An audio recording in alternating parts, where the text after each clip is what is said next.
বাংলাদেশের আপসহীন নেত্রী, ওনার জন্য কেন যেন সারা জাতি দোয়া করতেছে। আপনারা দেখছেন আলেম ওলামা সমস্ত মানুষ তার জন্য দোয়া করতেছে। আপসহীন নেত্রী বেগম খালেদা জিয়ার জন্য আমরা মন থেকে দোয়া করি। আল্লাহর কাছে অসম্ভব বলতে কিছু নাই। আল্লাহ যেন ওনাকে শিফায়ে কামেলা আদেলা আজেলা নসিব করে দেন। পড়েন আমিন আমিন আমিন। আল্লাহুম্মা আমিন।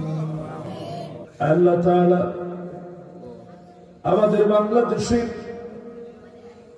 তিনবারের প্রধানমন্ত্রী বেগম খালেদা জিয়ার জন্য সবাই কেমন জানি দিল থেকে দোয়া করতেছে।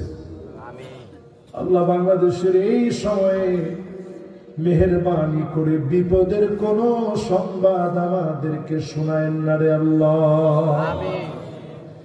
এই দেশের জন্য জালেমদের হাতে তিনি বারবার কষ্টের শিকার হয়েছেন। 9টা বছর ধরে জালেমদের দ্বারা জুলুমের শিকার হয়েছে। উনার সন্তানটা চোখের সামনে মারা গেছে, আরেকটা সন্তান চোখের সামনে থেকেও অনেক দূরে। এতটা দিন ধরে সবর করে করে তেল তেল করে কষ্ট জমায় রোগাগ্রস্ত হয়ে গেছে।